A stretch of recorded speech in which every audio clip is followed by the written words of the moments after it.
Welcome to another episode of Masterminds with James Allen. He is I and I am him. And today we got a special, very special guest. This guy here is, first of all, let me say he is not just somebody that I do business with. I also call this guy a good friend of mine as well. Super stand-up dude with a very interesting story and just background experiences. Is very impressive and motivating. If you guys are in the South in Houston, you know who the fuck he is. No, I'm joking, but I mean, I'm really not joking. I mean, this guy is super impressive, and I'm honored that he would do this. For the longest time, I didn't know if he was going to do it or not, and so let's go ahead and give the background. So this gentleman here for more than 15 years has successfully created, developed, sold companies primarily in healthcare and real estate. Today, his primary focus is more so on teaching and mentoring people on subjects like financial education, debt relief, different wealth accumulation strategies. He's been able to create significant wealth for himself and through these different things, and so now he's sharing the game to other people and helping other people out. So without further ado, I'd like to welcome the one, the only Brian Buhr. What up, bro? How are you doing, brother? Doing all right? I'm good, man. I'm good. I'm excited, and again, man, I want to thank you again, bro, for hopping on here because I know you're super busy throughout the day, so much appreciated. Not a problem. I'm just, grateful to be on the show, and you're doing some big things, and working with you. I think we've been working together for almost about a year now. I think roughly, right? Almost about a year, yeah. So a little background on that. I recently switched up some of my acquisition strategies, and I was talking to Brian about it, and we talked, and he was like, "Hey, man, I'm definitely willing to help you out, whatever." And it's been awesome because a lot of times when you work with different private lenders, and it could be much of a headache, but it has thus far, man, been hassle free. So much appreciation there, bro. It's funny. I was talking with Kevin Shelton and Aisha yesterday, Yep. and we were talking about how like all of us kind of made the leap into real estate around the same time frame. Yeah. And how awesome it is to kind of see each other grow in our own element, and we're all going in the same direction. Yep. And how we can mutually benefit each other on the journey that we're all, headed towards. So it's been really fun. I'm glad we all made the same decision to exit our past careers and to go into real estate. And everybody watching this should go into real estate of some Right. Absolutely. Yeah. I definitely I'm all about real estate. And I definitely do appreciate, like you're saying, that little I guess an ecosystem that we've really created, right? It's really it's really cool because we not only do business with each other, but we genuinely rather enjoy hanging out with each other. And so I like Brian knows how to have a good time, and he can shut off the shop talk, and we can just shoot this shit and have a drink or two and enjoy it. But I'm sorry, I got to do some other housekeeping things before we go any further. I need to announce that this episode is brought to you today by Southern House Buyers here in Houston, Texas. And if you guys are interested in selling a property, it doesn't matter the condition, we can buy your property as is. We, have a high quality service and a really hassle-free process. So if you're looking to sell a property, please call 281-749-1680. Now, man, I really want to start with you, like you said, about the exit, bro. So yeah, that's kind of around the time, man, when I actually met you. So I don't like to do this too much where it's like sit down with someone and tell me your whole story or whatever like that. But it is very interesting from the part that you were in the medical sales field prior to real estate. But I do not, me personally, I'm still don't know a lot about, okay, like how did we get to medical sales, running that, to wanting to sell that? Because from what I know is you've always had an entrepreneurship, mindset. I mean, from again, like you told me, since hell, you graduated high school, went to Texas State, and then now is blank, blank, blank. And so Yeah. I don't know if you could like just kind of share that story, bro. For most of my growing up, my family's had medical device backgrounds. Like I kind of started working for my dad's business, kind of learn the ropes a little bit. Okay. But he exited out of the business pretty early on, and I was kind of like just there. I got to find my way. But I already had some of his connections while he was entering into retirement.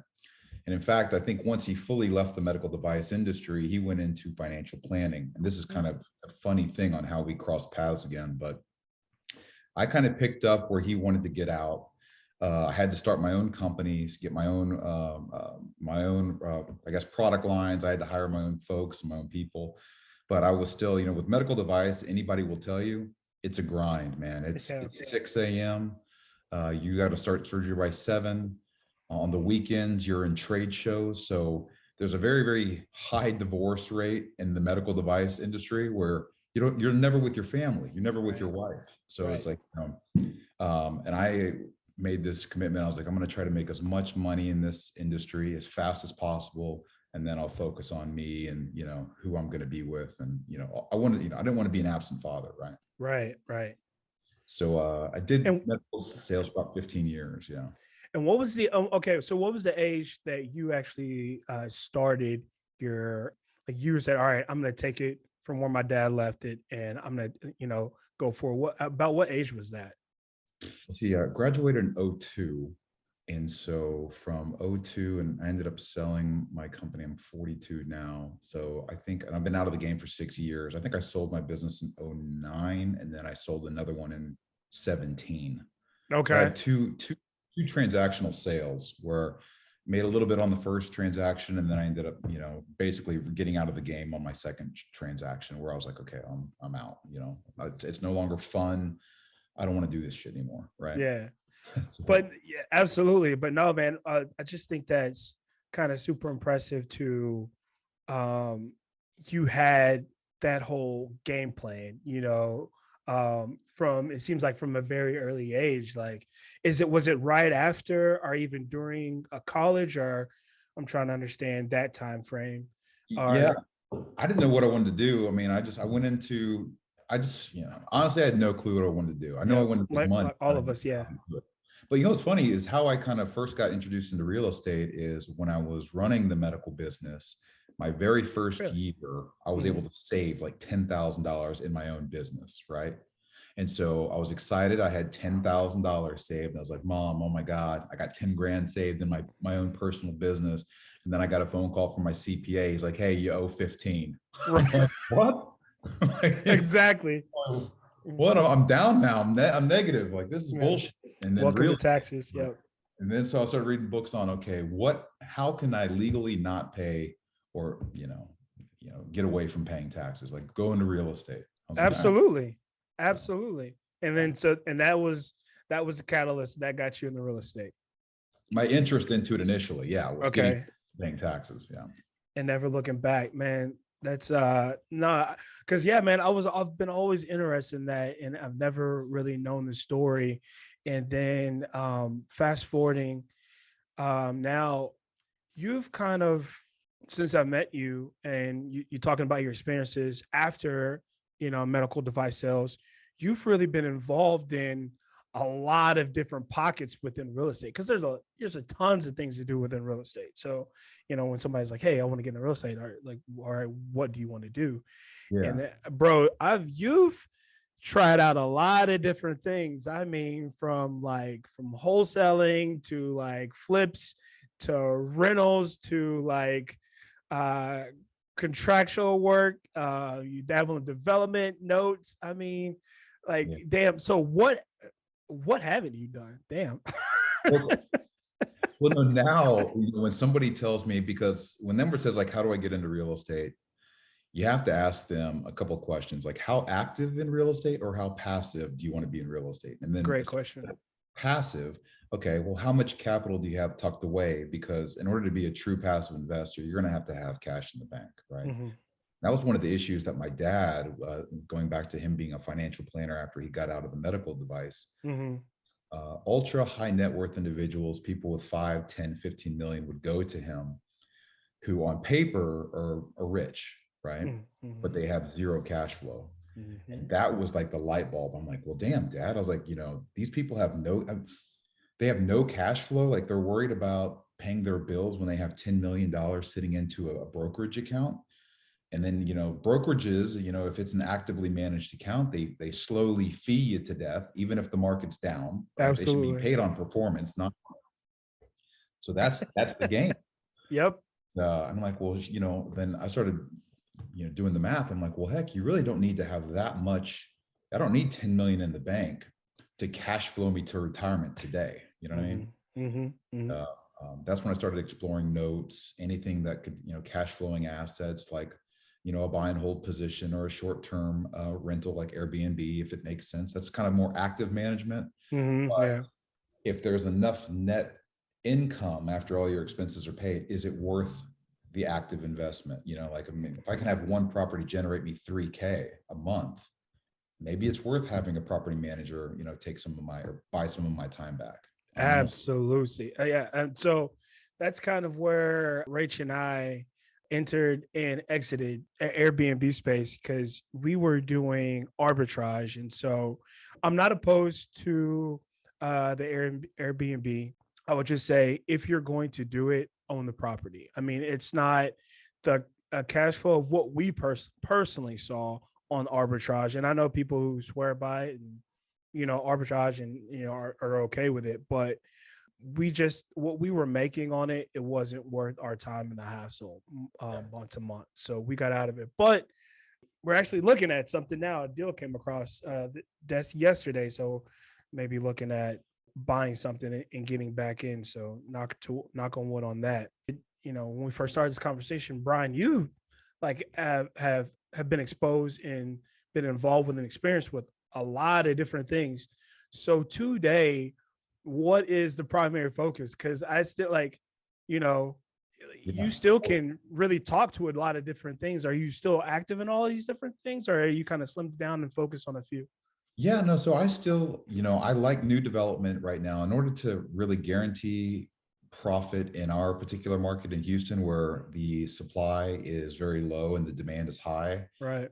new development is pretty key because you can control, a lot of aspects. It takes a little longer time frame wise. Like maybe you're in a 9-month build, the city holds you back 3 months, so you got to have the appropriate, holding cost associated with knowing that you're going to have this a little longer than say a flip.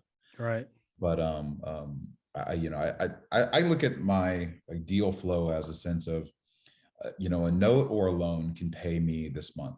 It'll Mm-hmm. have some type of interest affiliated with the note.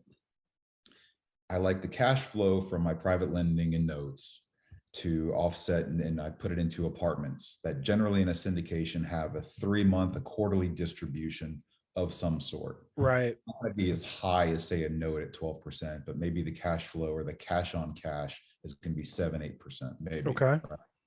So I got interest from notes monthly, quarterly distributions from my apartments, and then if I do have any type of stocks, heaven forbid, but usually I invest only in like a dividend paying stock. Okay. Yeah. That's Right. losing, getting its ass kicked, by the way. I don't even open up my account lately, bro. It's nasty, but yeah. It's not even worth it. Right.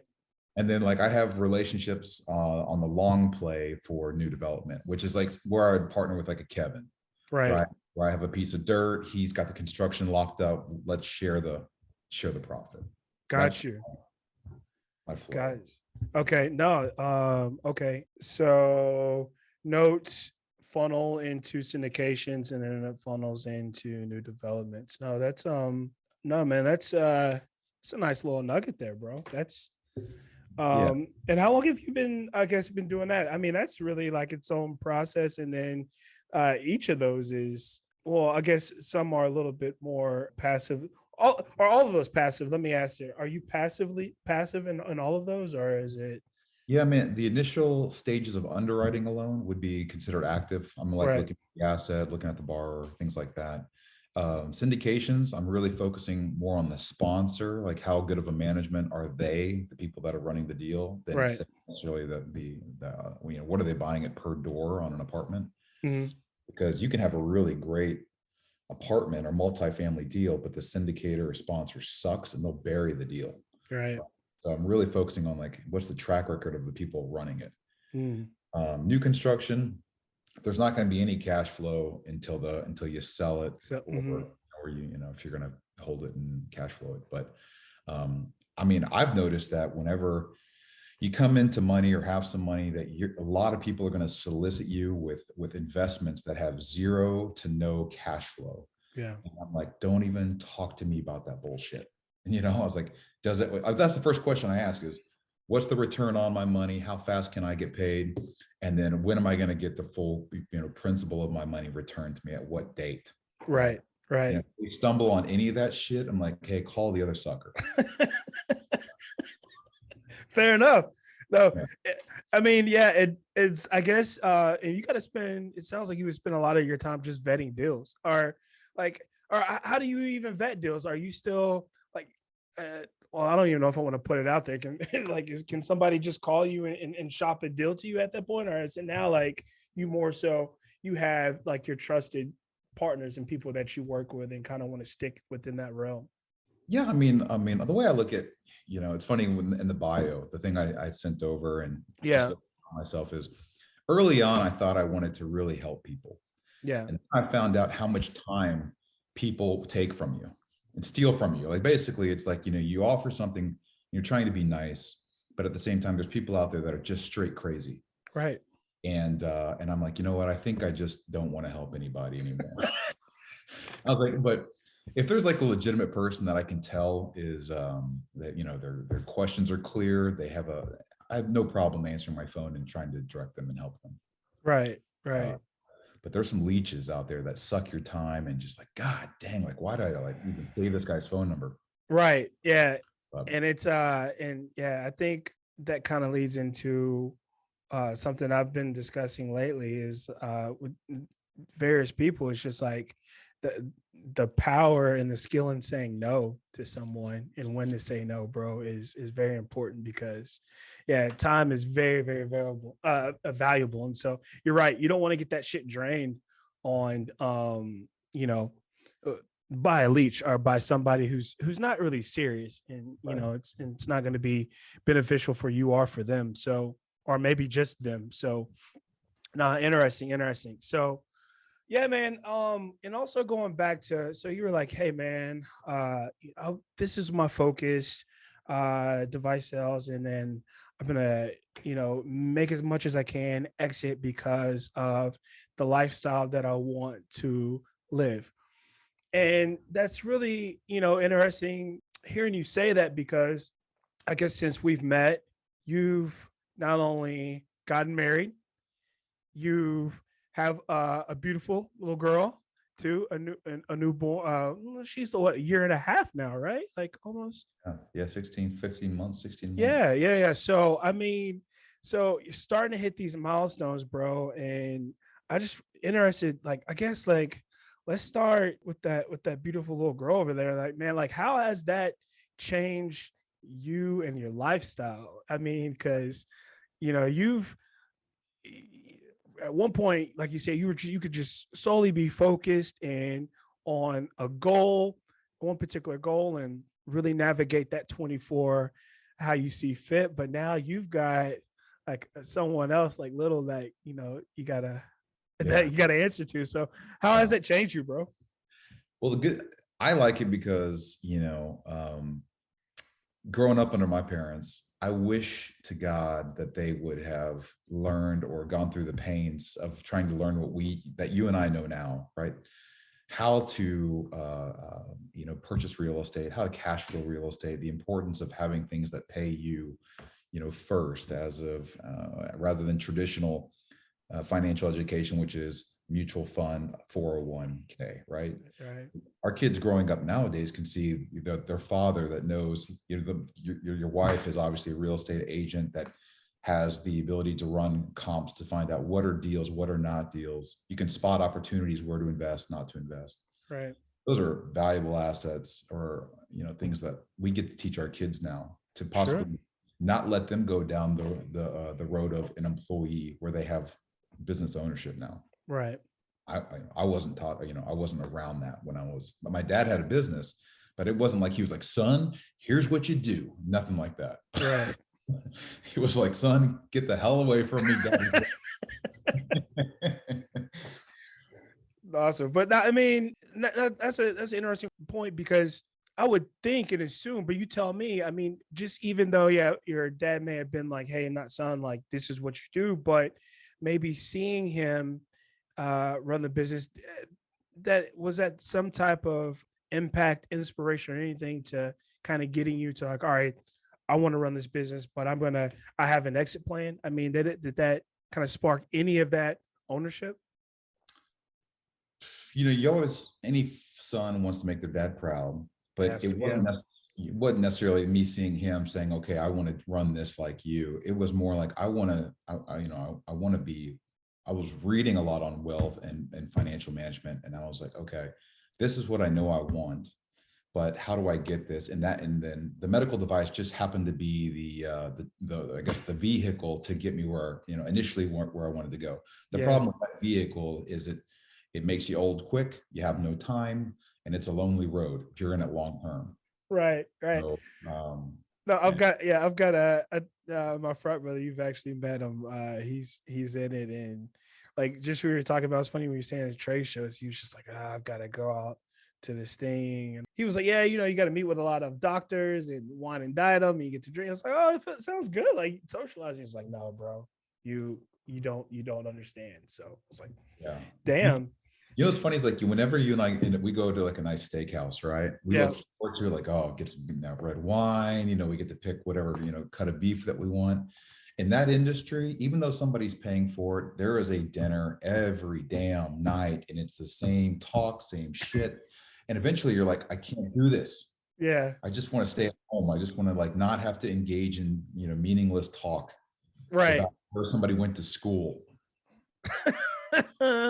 Yeah, it sounds like corporate finance in that way. It's like, oh God, it's draining. Your little one, you're right, it's going to be exposed, and has two parents that can definitely pour into her some financial education and investments and strategies that we probably weren't privy to. Other than that, man, I think, like, is there anything even outside of business, has fatherhood, how's that impacted you? Because I mean, you guys are doing a phenomenal job. We see with the little girls with little girl all the time, and I mean, it's only reason I asked that is because when I first had my kids, it was definitely, I started to think different. I started to view things a hell of a lot differently. Um, Even from the sense of, when I would get on a plane before having a kid, hear a kid crying, I would be like, man, I wish somebody would shut that kid up.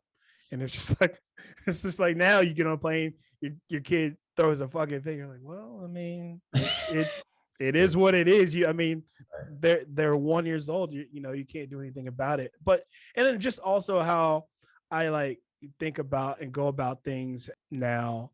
I don't want to say I'm completely want to hide under a shelf, but I am a lot more like risk averse on things like I would do, as far as from a standpoint of, I don't know, even on vacations, like with the locals, taking like, dicey, going with the dicey guy who looks a little sketchy, but he's got $100 off on his boat or something like that. Just, yeah, just things on simple things like that. I just started to move differently when I had kids, and I didn't know if you feel the same, or if you're just like, fuck it, we're in Tulum, we're going with the guy with the machete on the boat, and You don't know, give a fuck. That's why I told Chelsea, I was like, for because I was the same way, where I was like, I don't want kids, and then I was like, okay, we'll have one kid, right? Let's Yeah, just. And then when we had Emerson, it was I told Chelsea, I was like, it's really terrifying in the sense that, because like I've never been so in love with something that I'm willing to do something crazy for, and like potentially put myself in like position, like jail, or like if something ever happened to her, like I've never, a wife is one thing, you love your wife, you love your parents. right. I have this thing where it's like, I would damn near, if something ever happened, I'd go crazy and I'd like lose Right. it. Right. That's Right. that's terrifying because I've never been in that position ever. I've always been very like nothing really affects me emotionally, right? Yeah. Yeah. So this thing comes into my life, I'm like, shit, like I love this thing so fucking much. Right. Right. Bro, ain't you got a little girl, man? Like, I don't know how much she's working on, but mine is already my little girl, and she's the baby, works me like already. And I'm just like, God damn it. And she knows it, and she can like manipulate me and get away with shit. And my son can't. And so it's Yeah. just like, it is what it is. But no, man, that's super cool. And that's really been, from the outside looking in, just watching you guys as the family grows and or grew, watching you guys with the little one now. It's just kind of like, yes, you got kids too. You can relate to all the shit we're going through. So, uh, but awesome. So, one thing I've noticed, Brian, like, and you even kind of talked about it a few times here in this conversation, is like relationships are very, very important to you, like in all aspects of your, of your business. And let me back up. All relationships were important to you, and how important to you, and why? How important to you, and why are relationships that important? Well, I think real estate has a tendency for people to be like the wrong people. There's sketchy people in every industry, right? Right, right, And so usually and if you go to any one of these networking events, there's always going to be a few of them floating around that, are trying to get an edge on you, right? right, right. Generally, when I get a business card of somebody I've never met, I'll make a few phone calls and, before I do anything with them and be like, hey, have you heard this person? What is your experience with them? Good or bad, indifferent. But yeah, in relationships, for the most part, I think, I like to work with people who generally you can tell have a good character, good personality, right? I mean, not necessarily always the cheapest or, I mean, extremely important because, man, I've been in deals where you have the wrong partner or and man, it sucks, it's like, Yes, and it's, I have a few crazy business partners that you live with the crazy, but deep down they have a good heart, right? Like, absolutely, or wild. absolutely. Yeah, absolutely. No, yeah, man. I think relationships are super important as well. Even, whether you're doing business with them directly or you have another friend and you refer them out, and just one of those parties, something goes wrong, and that can tarnish your name and your relationships and how you do business as well. So I agree that that shit is super, super important. And yeah, I've just noticed that, man. You've different events that we may be at, you are very good at cultivating those relationships, and you have some very significant ones as well. So I was just kind of want to hear your take on that, and how you maneuver. But it's interesting to hear you say like you'll and it's smart that you vet people prior to actually doing business with them. And so switching gears, you've talked about already the market, and how particularly Houston is interesting in the way of prices are up, interest rates are up, but it's still like a very hot market, compared, particularly when you're comparing it to other markets. You're starting to hear how inventory is going up, and but things are starting to cool down, but we're still in, you put something on the market, if it's priced right, you're going to get in a multiple ask situation. You're going to be in probably paying over ask, and waiving all kinds of different things like appraisals and all those kind of things. So I don't know how much it's really impacting you now, but what is your take on, I know you don't have a crystal ball, not holding you to it, but Yeah. where do you see all the Houston market in particular going over the next 6 months to a year with how everything is going? Yeah. I mean, I'm wrong all the time. So that's my disclaimer. But like from what I can generally feel day to Yeah, day in our yeah. market is there's such a huge influx of people moving to like Houston. Hmm. And like I said earlier, the supply of housing, new developments, or even, current houses that are on the market is low. I mean, I see other markets maybe having a problem as interest rates rise, and like there's this fear of the doom and gloom in the market. I don't see it for Houston. I just don't. Not in the foreseeable 2 to 5 years. I just that Right. I think it's going to be a strong market to sell in, strong market to build in, flip in. Interest rates are going to screw a few things up, but I mean, it's Yeah. not going to like, there's so much money out there, so much damn money out there right now. Right. You kind of touching on the money, and what I do in my business is, we do hold a rental portfolio, but a lot of what I do is acquisitions and selling to sellers and wholesaling and those things.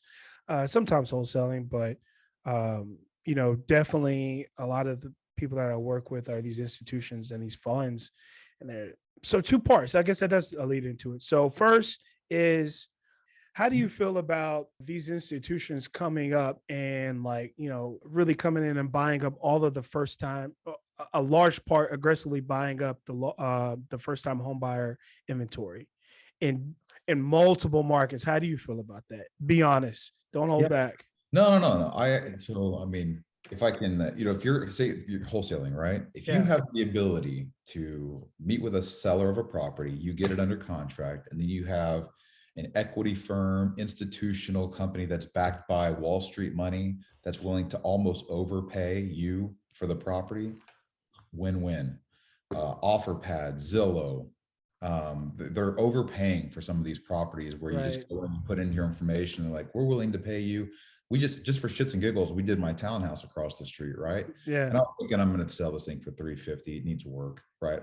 Right. So I put it in OfferPad, and they're like, we'll give you 375 if you can move out in a week or whatever it was. And I'm like, 375? I was like, damn near called the tenant. I'm like, hey, you got to go. Yeah, you're costing me 20 grand in there. Right. Cash for keys. I will put you in a hotel, but you got to get the hell out. Yeah. Yeah. So like I think OfferPad and Zillow, maybe this is why Zillow stopped doing that, is because they were making their money on the transaction side, I think, and they were, because like one of my friends, Curtis, who put up his own house for sale, and the legitimate value of that house was 435. They ended up purchasing it for like 465, and then they relisted it like to a new first-time home buyer. That thing sat for, I think it's for 8 months, 9 months, until they reduced their price to almost less than what it was worth when he could have legitimately sold it with a realtor, right? Sheesh. So the holding costs, they didn't price it right, but it's not their money; it's Right. somebody else's money, right? Right. Money. Right. But I mean, I don't know. It's like it's got its pros and cons, but I mean, if you're selling to them, I think it's great. Right. Right. And yeah, my whole thing is, we don't. We're nowhere No, here. Fuck yeah, fuck it. We're here. no. To share your thoughts, I want to know, because I don't care. I don't have a dog in the fight. So you're asking. No, and it's not to you, but like some people who may watch this, who are like some of my buyers, may feel a certain type of way. But I literally, if I'm, and I say this, it's very difficult now because buyers right now, if you're like just a personal investor, you're not an institution, you're typically buying, anywhere between somewhere around, 85% or so, give or take. Yeah. And so right now, we have institutional investors who are buying anywhere between 88, 91, maybe 92%, depending on the areas. Like, it just depends on, and it depends on their exit strategies. So the institutions that are going to buy and hold for a while, they're buying very, very aggressively. And so, and then and let me back up. Then you have some of the newer investors when they get in, like, hey, do you have properties? But they're still trying to buy at like 75 or so, or, it's like, it's very difficult for me to ask me to forfeit, somewhere between 15% on, a deal, but I do that, to maintain relationships. But a lot of times it just makes sense to sell to these institutions because, and also too, I hate to say it, but if I don't do it, somebody else is going to do it. So, Yeah. I mean, yeah. So, it just, that's the only thing I was just kind of biting my tongue is like, someone may see this and it's like, yeah, this motherfucker, I don't really get deals from him anymore like that. It's just like, it's very hard to skip that. If somebody's willing to pay 90%, it's like, how in the hell do you say no to that? But in the same, same breath, it's like, I watched that 60 Minutes thing about Wall Street, pumping money into these neighborhoods, and they were saying like how they're making it to where now we can lease the American dream to you, and it's like, well, damn, are we killing this? Like, am I, I guess I'm feeding that outcome. So yeah, that's the only thing. And how do you feel about the statement that we may be the last generation that's able to hold that's able to create rental property portfolios? How do you I, feel about that? yeah, I mean, because there's a certain point when prices are so high, a property's not going to cash flow. Yep. There's a certain point when property taxes are so high that you have to sell. Yep. Yep. So, I mean, it's crazy, man. It's a crazy time because inflation's real. I think the value of, I mean, houses are soaring. We went to go look at a house in Lake Conroe. It immediately popped up on the market on Friday. Hmm. Before we could even get in our car and go see it, they already had 7 showings and then an offer. Oh, damn. And this is just like, I mean, we're looking, any place that has somewhat of a vacation vibe to it, we're trying to look into it, but you can't get anything decent on Lake Conroe unless you're spending $1 million, close to it, right? It's Hmm. crazy. So, but yeah, I mean, it's a weird market right now, man. And we may be the last generation where you can buy a single family 322 and cash flow it until that single family property is now 500K, Right. and no one's willing to pay rent at 4. You know, Right. Right. Right. so Damn. Yeah. That was one, man. I really want to ask you about those hedge funds and what you thought about the portfolio. Um, the good thing about real estate though uh is it can be very forgiving if you make a purchase mistake. Like if you overpay on something, like what we think is expensive today is not going to be expensive tomorrow, right? exactly. Because Hmm. of how fast things are rising. Hmm. So, that's what I say. Like if you sit on something long enough, and depending upon what you bought it at, you can almost fix any mistake you made, right? I mean, that's Right. what those hedge funds are planning is, look, we don't mind coming in and overpaying somebody $15,000 on their house. And if we just sit on it, appreciation will cover our ass. I don't know. That's exactly what they're doing. Yeah. And even from a buyer standpoint, Rachel has conversations with people like who are trying to buy in this market. And they're like, well, like, hey, we're in a multiple ask. They're asking for final and best, by whatever day.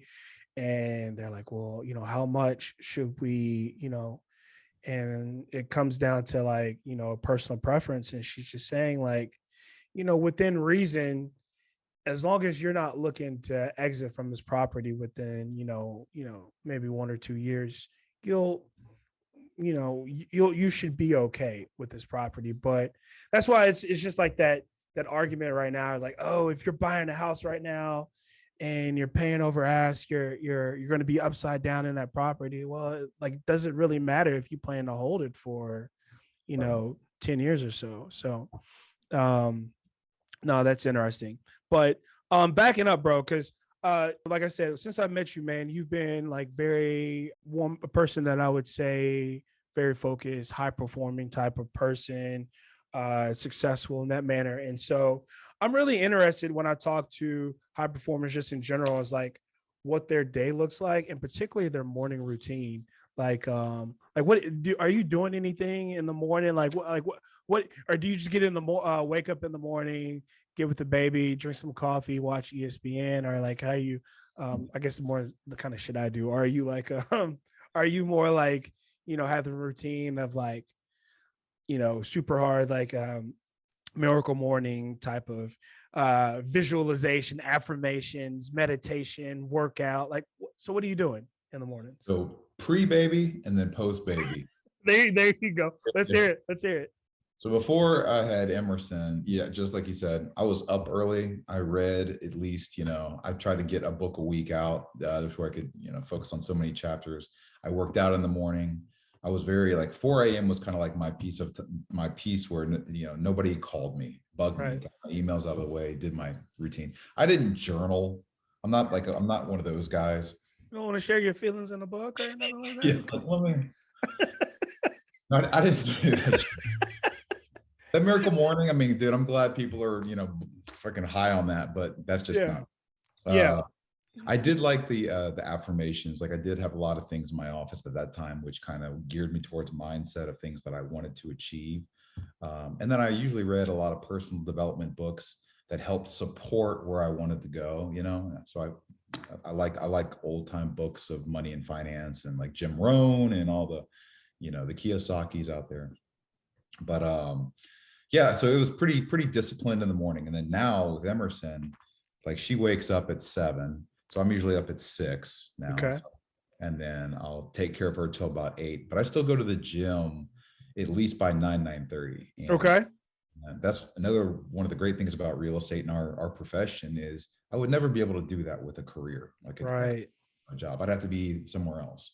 Right. But I get to kind of take my time. I still work, I don't know, maybe 4 or 5 hours out of the day, but it's just I get to control those hours, It's you know. beautiful. Yeah. Yeah, it's a So beautiful thing. Yeah, man. Bro, I got to get back on it, man. I got super focused on the gym and then fuck, I don't know what happened. I think it was like COVID or something. And it just went to shit. I got to get back on it. Yeah, that's inspiring though. Love to hear it. Love to hear it. This is another interesting question. So, and I'd love to hear your take on it is in this day and age, man, if somebody comes up to you and like, Brian, I'm 17, I'm about to graduate. I'm really concerned about what I want to do. Do I go to, Texas State, take out loans, go to school? Not sure really what I want to do.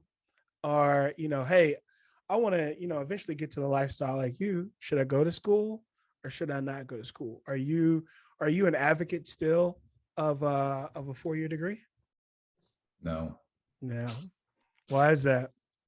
Well, I mean, I think if somebody was to come to me and ask me that and be like, do you know what you want to do? If they say yes, go be the best, whatever that is, you can be and turn that into something that you can create a lifestyle with, right? Yeah. Yeah.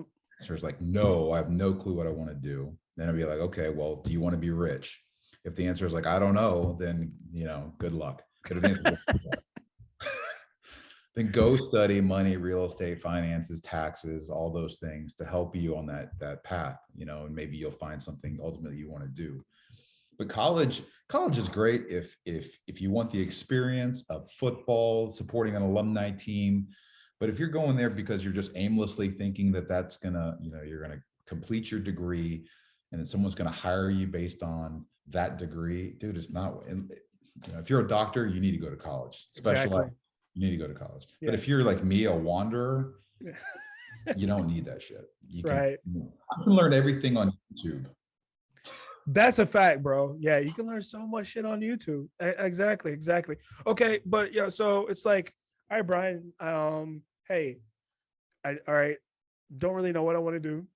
I do want to be rich. Get in to real estate and learn one of these skills. Where do I start? What's the first thing should I do?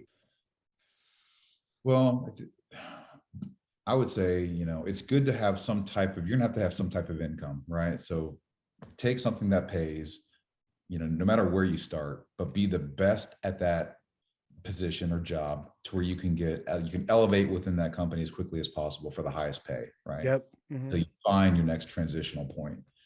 During that time, read as much as you can on subjects that will potentially benefit you financially, where you can take your earned income and transfer it into passive income or cash flow. Because cash flow, most people do it all backwards, where they have a job, they have a certain lifestyle, right? And then as they earn more, they buy more shit, and they're in this trap, right? Where they got to basically sacrifice hours for pay, and then they just have toys to show for it. Right.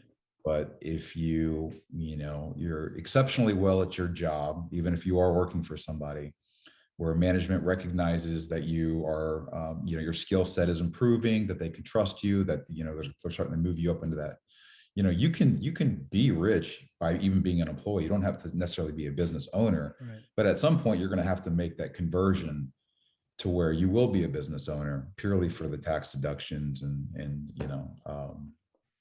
that's what most people will go into, so, but And what type of role is that? I mean, I have the same opinions as you, as far as like, hey, maybe school isn't the best thing to do. And it's mostly around the fact that the debt is so daunting. And, Right. that's really what we're talking about is the school debt.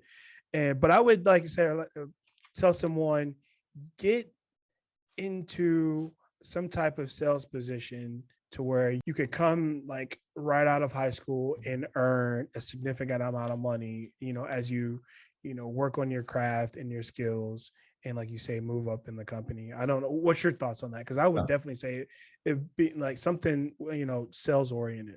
Yeah, absolutely. Yeah, sales, because it's got a social aspect where you're going to have to learn how to basically, either help or assist people getting things that they need, right? Plus, Yeah. it's based upon performance, which is, you do better, you make more. Yep. If you could even get into a line of work where there's some type of residual aspect, like maybe insurance, where you set somebody up with it and you get continual, payments over time. That could be a sales position that you could look into. I did car sales for a while, sucked at it. No shit. I used to sell. Okay. Okay. So I got a friend's mom got me a job at Mercedes, and I was like completely out of my league, right? Yeah. These guys were like seasoned car sales professionals. Like these guys could just, were great. And then here's me. And I'm like, yeah, I think it's going to sell itself. I was so bad at that job. Everybody else has like 15, 20 cars out the door for the month. I had like 2. Damn. Yeah, it was, pretty soon they got rid of me. But Damn. I did not know that. But yeah, man, that is something that honestly, bro, I did not know for a while. And to be completely transparent, I probably learned within the last 5 years is the significance and how important it is of sales skills and learning sales. Bro, I thought I was just going to be able to fucking spreadsheet people to death. You know what I mean? And just, oh, I know how to model this and all that. And like that like my comfort zone was behind a computer, but that is not where the fucking money is made. That's all. Those skills are good, and I appreciate those. And I could still, if I needed to sit down and make a spreadsheet dance and make a sexy ass model. But at the end of the day, like, no, unless you want to be some type of financial analyst or something like that, like I definitely would recommend sales over all of that, like, yeah. And I did not know that for the longest time, man. And then the light bulb went off and it was like, sales is where the rubber meets the road on a lot of things. So damn, it's kind of like, damn, kind of one of those, you wish you would have knew earlier. But I just thought I was going to rise up the corporate ladder and spreadsheet my way there. But little did I know. good at spreadsheets, really good at spreadsheets. Dude, that was me, man. That was me. So what do you think about work-life balance? Is that such a thing?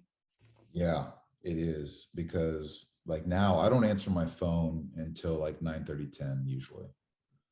And and it took me a long time because I was, when I got out of the medical field, I was getting, 60, 70 calls.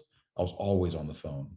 And then when I remember the first week that I stopped in that business and everybody knew that I was gone, that my phone never rang. And it was weird, man. It was like, you go from being needed for everything to now nobody needs you. How did that feel? Fucking lonely. I was so conditioned. Yeah. Now flip the table. I'm irritated even if my mom calls me before 9:30, Really? I don't know, man. I need to go back on the time. Maybe it's calls because I didn't go back on timestamps. Like when it's, because you're on your shit, man. Like when it's time to like get something closed and the paperwork saying anything, it's like, they're like, hey James, like, how are we looking on this? You need the paperwork, blah blah blah, boom, and it's like boom, boom, boom, boom, boom. And then like if I call you, you're always good about answering or calling me right back. Maybe that is after 9:30. I don't know, but I don't know, bro. It seems like I've could have sworn I've maybe seen that like 8 o'clock or so. If it makes money, let me rephrase that. If it makes money, you can call me anytime you want. I got you. Okay. If it's a casual call, like, hey, what's up, dude? What? Okay. Note to self: call Brian tomorrow and ask him about his journaling and his feelings. Got it. I'm calling you at 8 a.m. Get on the phone, bro. We're gonna talk about feelings and shit for 30 minutes. Awesome. I've got one friend. I love him to death, man. He's an awesome guy. But dude, Yeah. he would call me and it like 8 o'clock, 7:30, and I'm like, hey man, what's up? Nothing, man. What's going on with you? It's Monday, 8, bro. About to jump in the shower. Anything urgent? No. Right. Like, okay, dude. Right. Yeah. I don't really, a lot of me and my friends don't do that shit in general. There's not too many people where I'm just like, hey man, what's up? Yeah, like guys just don't talk on the phone like this. What the fuck do you want? Like we can hang out or see each other later for that. No, that's funny. That's funny. Well, what would you say would be something that's misunderstood about Brian Burr? Or is there anything? I don't think anybody really, cares to, I just like easy business, James. I'm a very simple guy. If something's complex and it's too complex, I'm like, hey, look, it's too complicated for me to understand. It's got to be very dumb. I'm not a guy that's going to try to flash you with knowledge. I like to be, like if you can talk to me like a third grader and it makes sense to me, I like the deal. But I mean, people I think tend to overcomplicate things in general. Right. And, I try to I'm a more of a minimalist with material shit. Let my wife be the one that collects a bunch of shit. And just make things easy for me so I can understand it. No, man. Yeah, no, for sure, for sure. But no, man, bro, I know you, like you're saying, you're super busy and like, we're coming up on an hour mark. There's so much other shit I wanted to ask you about, but just kind of went off on a few things. Yeah, towards the end of a conversation, I'll always no, I'm sorry. I do have to get this one out, bro, as I think about it. So the one question I wanted to know, because like Brian, like I said, you've been able to get different experiences and like you have a really good system right now. You've been a part of a lot of different things within real estate, but is real estate the kind of the final destination as far as what you're looking to do, or the other things you're looking to do and explore in the future? Are we going to look for Brian's coffee shop or something down the line, or I mean, what is it? Is there something else that you look to explore, take on? It's funny, Kevin. We talked about this yesterday. Yeah. I don't mind investing, like say the coffee shop, right? Yeah. If it sounds like work, I don't want to do it, right? If I'm not having fun, that's the thing. If the minute something becomes it's no longer fun, I don't want to do it. Yeah. And we talked about like cash flow, like everybody's got maybe a number. And so really, real estate's going to be the answer. It's always going to be the answer from now and then obviously to whenever I die, or, but it's more like just keep doing things that have some form of cash flow that add to your current cash flow. And by default, you'll never, necessarily work a day in your life. So just being good at betting your deals. You're going to make a mistake or two here and there, but for the most part, have some type of cash flow component to your investments to where you never have to go backwards and say work. Right. No, that's a gem. That's a gem. Nah, bro. Like, yeah, I definitely had to ask you that because, like I said, if you've been successful at all the different things that that you've actually went on after. So, like I said, I like to kind of end on this question with everyone that I have a conversation with: is when it's all said and done, bro. I mean, what do you want Brian Burr to be remembered for? God, dude, I don't know. That you should have given me that question well before the call. Maybe I could have prepared something a little better. Yeah, honestly, I mean, at the end of the day, he was fair in his business dealings. I mean, he was able to help the few people that had genuine interest in knowing what he did and how he did it. Yeah. And being a good parent, good father, and that's really it. I mean, I don't need to be on the newspaper to be remembered by. I don't need 1,000 people showing up at my funeral to be like, he was a good guy. That's right. Not right. I just want to be kind of left alone. That's my purpose in life. Just leave me the hell alone. No, it is so funny. I mean, bro, you were so like personable and talkative when we're out and about. So it's kind of funny. Like, you don't hear like, leave me alone, leave me alone. It's like, yeah, I kind of call a little bit of bullshit because how I guess social you actually are, and Yeah. I like to have and fun. I like to true. have fun. Yeah, you're I mean, right. like, it really comes down to, like, when a lot of people have access to you, that's whenever it's It's like, never a good thing. yeah. It's never a good thing. Never a good thing. I No, always thought, man. what's funny, James, is this with like Tupac's, my favorite quote from Tupac is, Yeah. all I want is money, fuck the fame, right? I'm a simple man. Yeah. Could not Yeah. have put it any better. No, I don't care about being famous. Yeah. Just give me the fucking money. That's Damn. You can drop the mic on there. You quoted Pac and shit on the way out. I mean, shit, I don't have anything else to say after that. I mean, that no, should be that's on all your business shirts. yeah, nah, shit on your business shirts. Don't put that on mine. But no, man. So I guess the last thing we'll end it on this is, if someone's wanting to reach out to you, not super accessible, but someone has a question, or some people will watch these episodes and want to reach out or follow up about something. I mean, where can we reach you on the socials? I know you're not super active on Instagram. I'm not super active on Instagram. I don't even have a page, I don't think. So You don't. yeah. I They think you might. Power Mind Wealth, I think, has one. Chelsea created that. Well, I yeah. don't check that though. You'll never get a response off of that. Well, where can we reach out to you, bro? I would say you can just give me a text. Is it my cell phone is 713-620-8148, 713-620-8148. And then we just, if somebody's got a question or whatnot, I'd be happy to help you with a one-off. But if you want to have lunch with me, you're paying and I'm charging you. Not you. Yeah. Yeah. Not you, James. You and I are good. Bro, I am going to edit all that shit. I'm not putting your cell phone number on YouTube. I'm not doing that shit. Unless you want me to, but I was like, yeah, I'll edit that one. No, I mean, it's seriously, like, that's if because I've made some good contacts where people, where they'll ask me a genuine question and I can determine. I got a pretty good bullshit meter where if I feel like they're gonna be out taking a lot of my time, I'll kind of politely tell them. But yeah, I have no problem putting my cell phone out there. That's fine. Well, shit. All right, we're rolling with that one. Well, man, Brian, this has been another episode of Masterminds, bro. I am very, very thankful and appreciative of you hopping on here, bro. It's always a good conversation. Man, you dropped a lot of dope nuggets. I hope people caught them, and it's really just cool and inspiring. To watch what you and your wife are doing in the real estate space, and to work with you guys, and not only call you guys friends, like you're saying. We just it's a really good solid group of people, and really enjoy working with you all where we can. So no, man.